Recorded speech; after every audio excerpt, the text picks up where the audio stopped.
صديقي المستثمر، دي اهم حلقة في السلسلة كلها. في الحلقة دي هنتعلم نعرف ازاي السهم ده قوي وادخل اشتري فيه دلوقتي عشان احقق مكاسب، والسهم ده ضعيف ولو دخلته ممكن اخسر فيه. في الحلقة دي تقريبا ده صميم شغلنا اللي احنا هنقوله. انا هقول لك النهاردة كل العناصر اللي انا شخصيا بعتمد عليها عشان اعرف هل ادخل السهم ده ولا ما ادخلهوش، هل السهم ده مناسب ان انا ادخله دلوقتي ولا لا ده مش وقته، هل السهم ده ضعيف ما ينفعش ان انا ادخله دلوقتي ولو دخلته هخسر مبالغ كبيره ولا هي فرصه. فمن الاخر انا جاي اقول لك دلوقتي ازاي هنكسب فلوس من الموضوع ده كله. احنا اخدنا الثلاث حلقات اللي فاتوا، كان في حلقتين نظريتين، لو ما شفتهمش استاذنك ان انت تنزل تشوفهم عشان تبقى فاهم كل كلمه انا بقولها في الحلقه دي. وكان في درس عملي رقم 1 اللي هو بيتكلم عن ابلكيشن ثاندر، وبعد ما نفتحه فتحنا القوائم بتاعته وعرفنا كل حاجه في الابلكيشن. انت ممكن تفهم اللي انا هقوله لك دلوقتي انت لو ما شفتش الحلقات اللي فاتت، لكن الافضل ان انت تشوفهم عشان تعرف، بس يعني ما يبقاش فيه قدامك حاجه صعبه او تعرف احنا بنتكلم عن ايه بالظبط. وقبل ما نكمل كلامنا، كل سنه وانتم طيبين، رمضان كريم عليكم وعلى اسرتكم وعلى عائلاتكم دائما يا رب ان شاء الله، ويجعله شهر خير علينا جميعا باذن الله. وعشان ما اطولش عليكم عشان موضوعنا مهم جدا، فيلا بينا نخش على محتوى الحلقه. معاكم معتز الطاهر، المش خبير اقتصادي والمش خبير المالي ومش المحلل الفني ومش المحلل المالي. انا مجرد مستثمر في البورصه المصريه بقالي سنتين 3، فجاي اقول لك الخبرات بتاعتي. لو تفتكر يا صديقي في الحلقه اللي فاتت في الدرس العملي 1 كنت قلت لك ان في القوائم بتاعتنا في الابلكيشن في قائمه اسمها البيانات، وفي القائمه دي انت بتحط كل الاسهم اللي انت حاببها، بتبقى عامل عليها علامه قلب عشان تبقى موجوده عندك. انا بالنسبه لي المهمه دي او بالنسبه لي القائمه دي مهمه جدا، لان دي قائمه المتابعات بتاعتي، دي قائمه الاسهم اللي انا مهتم بيها، او دي قائمه الاسهم اللي في المجالات اللي انا مهتم بيها. فلذلك هتلاقيني دايما فاتح معاك القائمه بتاعتي انا الشخصيه. فزي ما انت شايف قدامك كده يا صديقي، النهارده كان يوم دموي بصراحه. انا بصور معاك يوم الثلاث 12 مارس، تاني يوم رمضان. فزي ما انت شايف كده قدامك كان عندنا كميه اسهم واقعه، والمؤشر كان واقع، وتقريبا دخلنا في خسائر اجمالي تقريبا 14 مليون او حاجه زي كده جنيه. فتعالى بقى لاهم شيء مع بعض كده زي ما انت شايف قدامك. تعالى مثلا ناخد اللي هو السهم بتاع ام بي للهندسه، ام بين اللي هو السهم الثاني ده. فلو جينا ندخل عليه مبدئيا بيفتح لك الشاشه بتاعت السهم، وبيقول لك والله ان اخر سعر للتداول. طبعا احنا دلوقتي الجلسه خلصت، الجلسات في رمضان من 10 صباحا ل 1:30 بالكتير. فهنا زي ما انت شايف كده قدامك بيقول لك والله ان اقل قيمه جابها السهم خلال النهارده كانت 3 جنيه و80 قرش، واعلى قيمه جابها خلال جلسه التداول بتاعت النهارده كانت 4 جنيه. طيب انا اول حاجه بعملها بعد ما ببص على الشارت كده الاولاني اللي هو ما بيبقاش مبهج قوي، يعني ده النهارده ما اتحركش غير في 20 قرش، وكمان بقيه الجلسه كانت حركته ثابته. فتعالى بننزل كده تحت عند الاحصائيات، والقائمه دي اللي انت شايفها قدامك دي قائمه مهمه جدا. بيبقى قايل لك القيمه السوقيه بتاعت الشركه قيمتها السوقيه 427 مليون جنيه. الحاجه الثانيه معدل البي على الاي اللي هو 11.77. ده بقى بيبقى عباره عن ايه؟ انت مبدئيا لو دوست علامه الاستفهام اللي جنبها ده هيشرح لك. فهي سعر سهم الشركه مقسوما على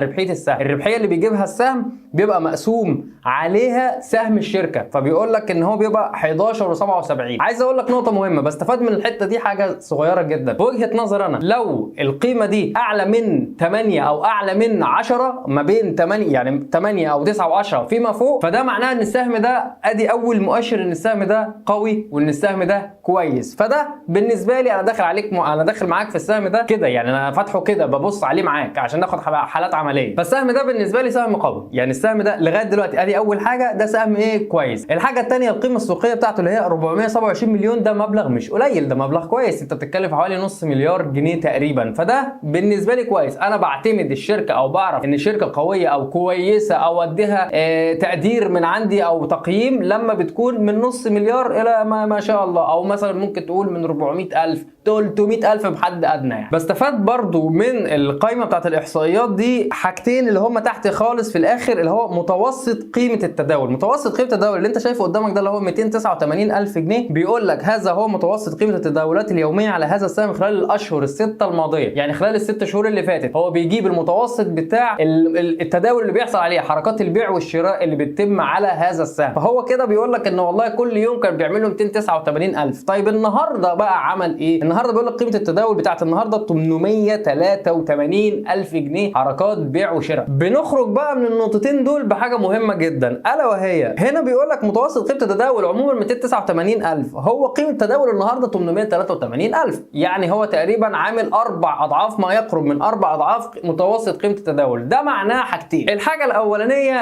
ان في حركات بيع وشراء اتعملت كتير جدا جدا جدا على السهم ده، وفي مستثمرين كتير موجودين في السهم ده، وان السهم ده معروف او السهم ده شغال مش واقف. دي نقطه بتبقى مطمئنه شويه، لكن التخوف بيبقى في النقطه الثانيه، ان ممكن وجايز يكون غالبيه الناس اللي موجودين او اللي عملوا حركات التداول دي النهارده يكونوا مضاربين مش مستثمرين. كنت شرحت لك قبل كده في الحلقه الاولانيه اعتقد ايجازا كده سريعا ان المستثمر هو اللي بيكسب اكتر، لكن المضارب بيأثر على نفسه وعلى المستثمر الطويل. فلو هو فيه مضاربين كتير، بمجرد ما السهم يوصل لسعر معين فبتلاقي كله بيبيع كله بيبيع كله بيبيع، فبتلاقي ناس حيتان اكبر بيروحوا شاريين بالسعر طبعا اللي بيبقى قليل ساعتها، وبيستنوا لغايه لما السهم يطلع لفوق، وطبعا لما بيبيعوا بالغالي وبيصعبوا السهم على المستثمرين اللي موجودين بشكل طويل. فلذلك المضاربين يعني هم بيكسبوا ربنا يبارك لهم. طبعا انا ما اقدرش اغلط في اي حد او ان انا اقول لحد ما تضربش، لا براحتك عيش براحتك، بس ليه تستعجل؟ يعني بيع بس استنى، ما ممكن السهم بتاعك يطلع. ليه تسيب فرصه لحد اكبر منك ان هو يكسب اكتر منك؟ بعد قائمه الاحصائيات بعد ما ببص عليها نيجي نقول احنا بقى، او بقول انا تقييمي للسهم ده ان هو لغايه دلوقتي انا بالنسبه لي تمام. يعني انت عندك معدل البيع على الاي ده حاجه كويسه جدا 11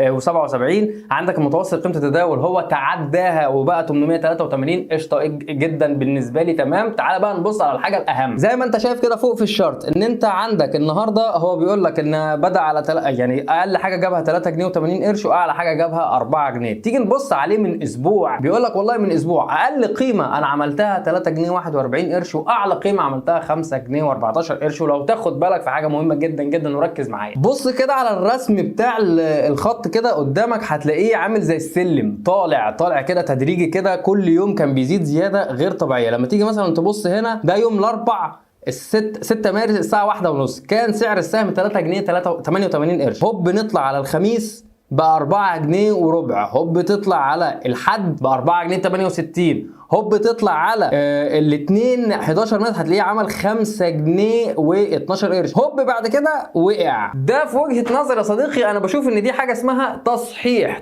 يعني ايه؟ يعني السهم كان بمبلغ معين ب 3 جنيه مثلا و40 قرش تمام كده، ولما السهم بيحصل عليه حركات تداول غريبه وعجيبه، كميه ناس بتبيع كميه ناس بتشتري، فسعر السهم كل يوم كل جلسه بيزيد زياده غير طبيعيه. اهو الزياده الغير طبيعيه اللي بيزيدها دي بيعمل حاجه بعدها اسمها تصحيح، لان في ناس كتير عملت جني ارباح. يعني ايه؟ يعني انا اشتريت على 3 جنيه و40 قرش وصل معايا على 5 جنيه مثلا و14 قرش زي ما انت شايف قدامك. فانا بالنسبه لي كده انا مثلا مرضي، كان معايا مثلا 100 سهم رحت بايعهم وطالع بالمكسب بتاعي. غيري بقى عملوا نفس الكلام، فانا جنيت الارباح بتاعتي. بعد ما الناس دي كلها بتبيع كميه الاسهم الكبيره طبعا اللي بتبقى موجوده ساعتها، بيبقى ساعتها الاسهم المعروضه للبيع اكتر من الاسهم المعروضه للطلب، فبيبدا السعر يقل. القاعده التجاريه المعروفه جدا، كل ما المعروض كان في السوق اكتر كل ما سعره يقل. يعني على سبيل المثال تخلينا نتكلم بالمصطباوي كالعاده، يعني انت دلوقتي في منتج او في سلعه معينه مرطرطها جدا في السوق، فطبعا بيبقى سعرها حنين لان كل تاجر عارف ان انا عندي المنتج وده عنده المنتج وده عنده المنتج، فكله بيبتدي ان هو يقلل الربحيه بتاعته او بيقلل السعر بتاعه عشان يبيع ويخلص الكميات اللي عنده، لان انا لو ما خدتش من عندي هتروح لغيري، فبدل ما ابيعه انا ب5 جنيه مثلا في غيري هيروح يشتري من او في غيري هيروح يبيعه مثلا ب4 جنيه عشان يخلص مثلا الكميات اللي عنده ويعمل حركه ايه تجاره. فهي نفس الحكايه عندنا، ان كل حركه بيع بتتم بيكون قصادها حركه شراء. ففي الحاله دي، في الحاله اللي هي الاولانيه ان هو كان 3 جنيه و40 قرش بقى 5 جنيه و14 قرش، ده معناه ان في كميه ناس اشترت والمعروض بقى قليل. يعني تخيل مثلا ان في 9 مليون مثلا طلب للسهم ده قصاد ان مثلا موجود 200,000 مثلا سهم، يعني 9 مليون سهم عايزين يشتروا قصاد 200,000 مثلا هم المتاحين، فطبعا السعر بيزيد لانه بقى عمله نادره. الناس بقى اللي مالكه الاسهم دي يا باشا اول ما بتبيع فبيبدا ان عدد الاسهم المتاحه بتزيد، فبالتالي ال9 مليون طلب بيبقوا قصادهم مثلا مليون 2 مليون 3 مليون 4 مليون، فبيبدا ان هو ايه الكيرف بتاعه ينزل، ودي او ده المقصود بكلمه التصحيح، ان هو بيرجع لوضعه الطبيعي. فاحنا كده بنشوف الشارت بتاع اول اسبوع، فزي ما انت شايف الحركه دي كانت حركه غير طبيعيه جدا، دي حركه عادي هو طلع فجاه كده وبعدين نزل او بيطلع للوضع الطبيعي بتاعه. طب تعالى نبص عليه خلال شهر. خلال شهر بيقول لك والله انا صاعد، بس كان بادئ على جنيه 75 قرش، اقل قيمه جابها خلال مده شهر، واعلى قيمه جابها كانت 5 جنيه و12 او 5 جنيه و14 قرش، دي اعلى قيمه جابها خلال الشهر الماضي. بتيجي بعد كده تبص على شهر الست شهور اللي هي اللي جنبها، الخانه اللي جنبها، بيقول لك والله اقل قيمه كانت معايا جنيه و3 قروش، واعلى قيمه كان وصل لها خلال الست شهور اللي فاتوا، سيبك من الايام اللي فاتت دي كلها، كانت بتبقى 4 جنيه 68 قرش. ده معناه ان السهم بيطلع فقط، السهم ما بينزلش. ده في وجهه نظر انا شيء كويس، لكن اللي كان بيخوفني هي الشرط اللي قدامك دي بتاعت الاسبوع. يعني ده كده يقلقني، ده كده يخليني ان انا لا انت زدت زياده غير طبيعيه. طب انا دلوقتي لو دخلت على 3 جنيه و80 قرش اللي هو اخر تداول بسعر النهارده، هل انت تضمن لي ان هو يطلع ل 4 جنيه ونص مثلا او 5 جنيه زي ما كان؟ مفيش اي حاجه تقول حاجه زي كده. فلذلك السهم ده لغايه دلوقتي واخد معايا نسبه 5 من 10 او 6 من 10 كتقييم عندنا. بننزل بقى تحت الاحصائيات شويه، بتلاقي الاخبار. لو انت عايز تعرف اخبار معينه ومهمه عن السهم ده من ثاندر كلابس، بتلاقي مثلا اول سهم بتاريخ 26 ديسمبر، طبعا ده هيبقى تاريخ قديم. ام بي للهندسه عايزه تروح البورصه الرئيسيه، سيبك من الاخبار دي، بتخش على جوجل بتكتب اسم السهم وبتخش على اي موقع تاني بقى مباشر او تريدنج فيو او اي موقع تاني من مواقع البورصه اللي بيبقى عليها اخبار يعني وتداولات، وبتجيب احدث خبر عن الشركه. بتشوف الشركه دي دخلت مثلا في شراكه جديده، دخلت مشاريع جديده، بتحضر لمشاريع جديده، اي خبر ايجابي عن الشركه، اي خبر يقول ان في فلوس جايه للشركه، اي حاجه تقول ان في خير جاي مع الشركه دي. لكن لو لقيت ان مفيش اخبار ايجابيه عن الشركه، لا خلاص يبقى انا كده لغايه دلوقتي 5 من 10 مثلا واقف على السهم ده، عندي ميزات وعندي عيوب. فكده احنا خدنا حاجتين نعرف بيهم السهم ده قوي ولا ضعيف. الحاجه الاولانيه اللي هي الاحصائيات بتاعته الموجوده قدامك في ثاندر، اللي هي بتجيبها لك ثاندر التداول بتاعه خلال اليوم، الخلال بتاعه خلال اسبوع، خلال شهر، خلال 6 شهور، الاحصائيات بتاعته. الحاجه الثانيه ان احنا بندور على الاخبار بتاعه السهم ده، بنعرف الشركه دي انقسمت، الشركه دي داخله اكتتاب، الشركه دي داخله مثلا مشاريع جديده، وهكذا لو في اخبار ايجابيه او اخبار سلبيه. اما الحاجه الثالثه ودي الاهم جدا بالنسبه لي، ان السهم ده، هل السهم ده مشهور وبيتم الكلام عليه كتير في الجروبات بتاعه البورصه المصريه في الفيسبوك او تليجرام ولا لا؟ في جروبات كتير جدا، في جروبات كتير جدا. يعني ثاندر ليها جروب رسمي موجود على الفيسبوك، هو ده الجروب الرسمي بتاعهم. هحاول احط لك اللينك بتاعه في الديسكريبشن. لو انا موجود في الجروب، انا بشوف مثلا بخش على السهم ده ومثلا لقيته مثلا بالنسبه لي 8 من 10، فانا عايز اخش السهم مثلا، انا هموت واخش السهم. بعد ما عملت التحليل ده كله بخش على الجروب واقعد ادور هل في ناس بتتكلم عنه ولا لا. طب ليه بعمل كده؟ بعمل كده عشان ابعد عن حاجتين، ابعد عن المضاربين وابعد عن الميكرز. المضاربين شرحتهم لك قبل كده، اللي هو واحد شاف ان السهم ده مثلا بجنيه، بكره هيبقى مثلا بجنيه وربع، راح شاري مثلا ب 1000 جنيه عشان بكره يبقى 1250، فتمام انا مرضي بالفلوس دي، فخرج بيها، فطبعا ده بيأثر عليا. اما الحاجه الثانيه اللي هو الميكر ده ممكن يبقى شخص، ممكن يبقى مؤسسه، ممكن يبقى صندوق،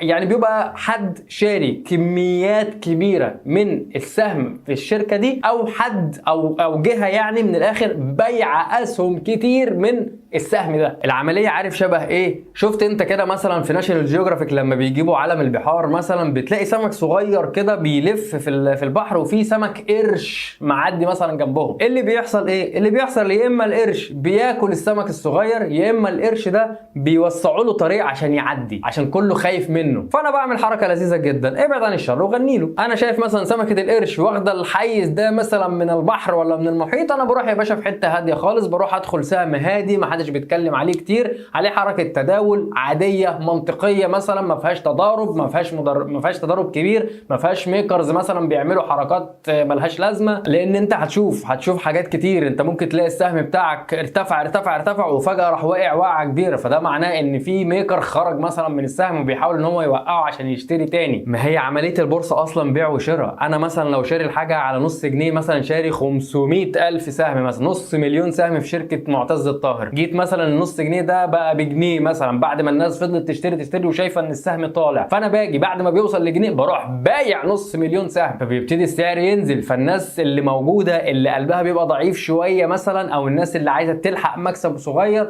فبيروحوا بايعين. فبدل النص مليون بتاعي لا ده بقى في اسهم تانية كمان بتنزل معايا، اروح انا بقى بالذكاء بتاعي اروح شاري تاني وهو 40 قرش، ويطلع بيا السهم يلف دورته تاني بقى، اللي هو يطلع تاني وبعدين ينزل. ومفيش حاجه اسمها سهم هينزل هيفضل تحت، مفيش حاجه اسمها كده. الاسهم دايما بتنزل وبتطلع بيبقى ليها عوامل كتير جدا بقى، الاخبار، المشاريع، المواسم، وغيره. يبقى كده يا صاحبي ثلاث حاجات بتعرف منهم السهم ده قوي ينفع اخش فيه ولا لا. الحاجه الاولانيه بنشوف الاحصائيات بتاعه وبنشوف الشارت بتاعه على ثاندر. الحاجه الثانيه بنشوف اخبار عنه بقى من جوجل، من اي حته ثانيه بتشوف الاخبار بتاعت السهم ده هل في حاجه هتحصل ولا لا. والحاجه الثالثه هل هو مشهور على جروب ثاندر او على الجروبات بتاعت البورصه ولا لا. طيب خلينا مثلا نرجع تاني بقى للسهم بتاع الام بي للهندسه، اللي هو السهم اللي احنا كنا بنتكلم عليه. فرضا يا سيدي انا شفت ان السهم ده قوي وان السهم ده حلو وان السهم ده جميل وانا عايز ادخله. طب ادخله ازاي؟ احط سعر على اساس ايه؟ في حاجتين. الحاجه الاولانيه لو انت مقتدر وقادر تدفع فلوس في باقه كده موجوده في ثاندر او اي ابلكيشن تاني، ان انت تعرف عروض السهم ده والطلبات على السهم ده قد كام طلب، يعني عدد الطلبات قد ايه وقيمه الطلبات المعروضه ايه. يعني بنجيب حاجه اللي هو عرفني اعلى سعر موضوع للسهم ده ايه واقل سعر مطلوب للسهم ده ايه. فمثلا انا تعالى نخترع مثلا نقول ان السهم ده اعلى سعر مثلا معروض للبيع 3 جنيه و80 قرش، لكن اللي طالب مثلا على 3 جنيه و70 قرش، فده اعلى سعر معروض للبيع وده اعلى سعر مطلوب معروض للطلب للشراء. فبنستنى بقى، يعني بتستنى ان 3 جنيه و80 قرش ده مثلا ينزل عرضه ل 3 جنيه 75، او ده يرفع عرضه ل 3 جنيه مثلا و80 عشان بس يتقارب وتتم الصفقه ما بينهم، ان اللي عارض كميه الاسهم دي قد نفس السعر اللي عارض للسهم ده، فبيشتروا من بعض او بيبيعوا لبعض. طب انا معنى كده ان انا اخش دلوقتي احط على 3 جنيه و80 قرش؟ هقول لك لا، بنخش على شراء. وتعالى نشرح لك كده القائمه الصغيره اللي قدامك دي، قيمه نقديه وعدد اسهم وطلب بسعر محدد. لو انت عايز تشتري بقيمه نقديه، زي مثلا انت معاك 500 جنيه فبتخش على قيمه نقديه وتقول له والله يا باشا انا عايز اشتري ب 500 جنيه. انا طبعا معيش 500 جنيه دلوقتي، بس هو لو موجوده هيقول لك الرصيد تمام وهيتمم معاك البيع عادي جدا. طب لو انت عايز تشتري بعدد الاسهم فبتخش على عدد الاسهم بتقول له والله انا عايز اشتري مثلا 100 سهم. انا طبعا مش معايا رصيد دلوقتي، فهو بيقول لك مثلا ال 100 سهم دول ب 391 جنيه مكتوبه تحت كلمه اهو 100 سهم. لكن الافضل يا صديقي ان انت تخش على طلب بسعر محدد. ليه؟ عشان هنا بتحدد السعر اللي انت عايز تشتري بيه. فمثلا انا عايز اشتري يا باشا ب 3 جنيه مثلا و70 قرش، وعايز اشتري 4 اسهم مثلا، يعني دول المتاح اللي انا اشتري بيهم دلوقتي 4 اسهم. فبيقول لك تمام مراجعه الطلب، يلا بينا يا باشا نراجع الطلب. ستوب هنا بقى في حاجه مهمه جدا. شايف كده لما جيت اعمل مراجعه للطلب ان انا اشتري 4 اسهم على هذا السعر، بيقول لك نظرا لقواعد البورصه يمكنك فقط تقديم طلب بين 3 جنيه و80 قرش الى 4 جنيه 64 قرش. ده معناه ان في قواعد في البورصه ما ينفعش ان انا اقل عنها، ما ينفعش ان انا اقل عن السهم ده، ما ينفعش اقل عن السعر اللي انا بحطه ده. مثلا لو جينا نخليها 3 جنيه و80 قرش ودوسنا مراجعه الطلب، هتلاقي الطلب بيتنفذ معاك عادي جدا. ممكن بعد كده في اسهم ثانيه احط له مثلا 3 جنيه و70 قرش، يقول لك اه تمام مفيش مشكله، لان ده الرينج اللي بيبقى متراوح للشراء عليه. ده في حاله ان انا خلاص اقتنعت بالسهم ده وعايز ادخل فيه، فبتشتري على القيمه الاقل من القيمه المعروضه قدامك. طيب انت بقى لو قادر ان انت مثلا تدفع 100 ولا اكتر من 200 جنيه في باقه مثلا يعرفك عدد الاسهم والسعر المعروض للسهم ده والسعر المعروض للطلب والشراء والكلام ده كله، فانت بتخش تشوف اعلى واحد مقدم سعر بيع بكام. مثلا هتلاقي واحد مثلا مقدم ب 3 جنيه مثلا 79 قرش، فانت لو السعر تمام عاجبك بتروح حاطط العرض بتاعك على 3 جنيه 79 قرش. طبعا بتوافق في لحظتها لان انت شفت العمليه، لكن هنا العمليه بالنسبه لنا مبهمه، العمليه هنا بالنسبه لنا مش موجوده، انت ما تعرفش اعلى سعر معروض للبيع بكام. لكن انت لو دخلت في باقه او لو دخلت في اي ابلكيشن تاني وعرفت عمق السعر او عرفت السهم مطلوب فيه كام اعلى حاجه، بتخش تشتري على اساسها لو انت مقتنع بيه. تعالى مثلا نخش سهم زي ده، تعالى كده ناخد حلقه عمليه تانية، نخش سهم مثلا الصناعات الكيماويه المصريه. كيما دي شركه موجوده في اسوان. والله يا باشا بيقول لك ان النهارده 11 ونص كان اقل قيمه وصل لها، واعلى قيمه كانت 11 جنيه و90 قرش. خلال مده اسبوع اللي فات كان اقل قيمه كانت 11 جنيه ونص، واعلى قيمه وصل لها كانت 14 جنيه 35 قرش، خلال شهر كانت 14 و4، واقل قيمه كانت 11 ونص. معنى الكلام ان هو كان فوق، كان في حاله صعود ونزل. طب تعال نبص على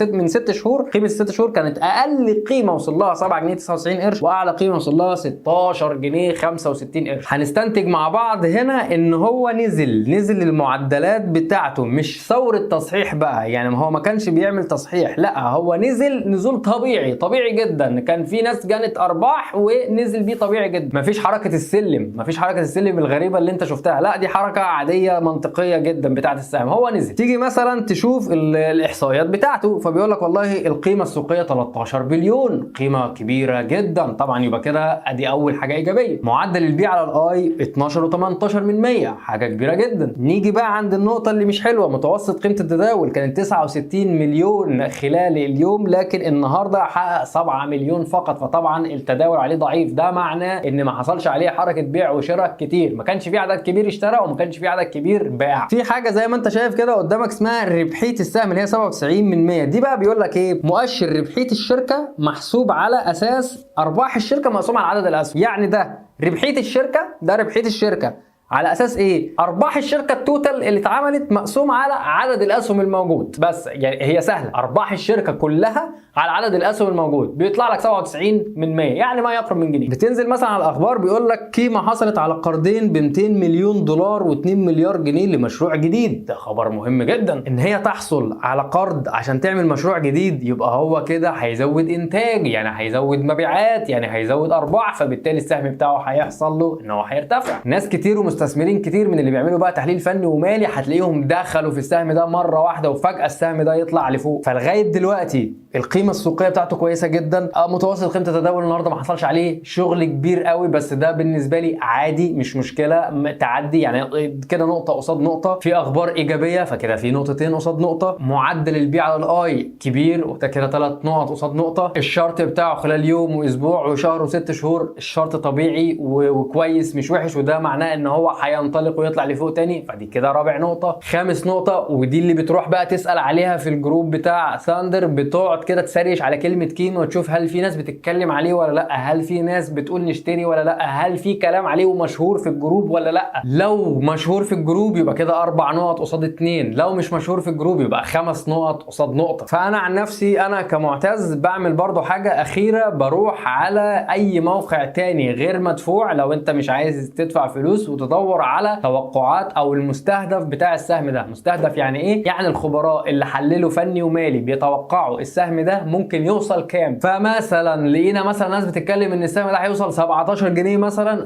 لا دي فرصه حلوه اشتريه دلوقتي وهو ب 11 جنيه ونص، يبقى انا كده معايا 6 نقاط قصاد نقطه واحده، يبقى ده سهم، يبقى سعر ده كويس جدا، اخد دلوقتي او اشتري دلوقتي فيه على قد ما اقدر واطلع بيه بعد كده. فانا بالنسبه لي السهم ده تمام، انا بالنسبه لي السهم ده لو انا معايا فلوس وسيوله دلوقتي انا هشتري فيه حالا. اخر حاجه معانا بقى واخر حاله معانا النهارده، ودي هسيبها لك انت اللي تدورها بنفسك. ادي سهم جهينه قدامك، شركه جهينه للصناعات الغذائيه، طبعا كلنا عارفينها. النهارده والله بيقول لك اقل حاجه كانت 19 جنيه 91 قرش، ووصل النهارده قفل على 23 جنيه. خلال اسبوع ادي الشارت بتاعه، خلال شهر ادي الشارت بتاعه، خلال 6 شهور ادي الشارت بتاعه. ننزل على الاحصائيات بيقول لك ان القيمه السوقيه 21 بليون، وقيمه البيع على الاي او معدل البيع على الاي 29، وربحيه السهم 68%، ومتوسط قيمه التداول 12 مليون، وقيمه تداول النهارده كانت 76 مليون. عائد الربح الموزع اشرحه لك برضو بسرعه كده. هو هنا بيقول لك النسبه التي توضح المبلغ الذي تدفعه الشركه للمساهمين مقابل امتلاك السهم. دي حاجه مخصوصه بتوزيعات الارباح. توزيعات الارباح ان الشركه بتبقى حققت ارباح كبيره فبتوزع ارباح لكل سهم من الاسهم المشاركه فيها. دي قصه يعني ممكن ما تحتاجهاش قوي في وجهه نظري، او ما بنحتاج لهاش كتير يعني، فسيبك منها ما تركزش معاها قوي. لكن الاحصائيات زي ما قلت لك اهم حاجه القيمه السوقيه ومعدل البيع على اي، متوسط قيمه التداول وقيمه التداول اليومي. دور على اخبار على جهينه، شوف جهينه كسهم مش كشركه بقى معروفه طبعا في السوق، كسهم هل هي مشهوره في الجروبات بتاعت السوشيال ميديا ولا مش مشهوره؟ ورد عليا في الكومنتات وقول لي لو في مشكله قدامك انا معاك، في حاجه عايز تستزيد منها برضه انا معاك، وقول لي ايه رايك في سهم جهينه. قول لي هل السعر الحالي هو سعر مناسب اللي انت تخش فيه ولا لا، ولو في وقت ان انت تخش السهم ده، او لو كان في فرصه ان انت تخش السهم ده، كان ايه افضل فرصه او ايه افضل سعر كنت ممكن تقدمه عشان تخش سهم جهينه؟ انا عارف ان هي حلقه تقيله، انا عارف ان انا قلت كلام كتير قوي وتقيل قوي، وانت محتاج ان انت تسمع الحلقه تاني ومحتاج ان انت تناقشني تاني في الكومنتات، بس انا معاك، انا موجود ومش هسيبك. فشكرا جدا ليك ان انت وصلت معايا لغايه هنا. ما تنساش اللايك والسبسكرايب والشير، وشاركنا على قناه السوشيال ميديا هتلاقيها في الديسكربشن، وهتلاقي برده لينك الابلكيشن موجود، حمله من تحت. شكرا جدا ليك يا صديقي، رمضان كريم.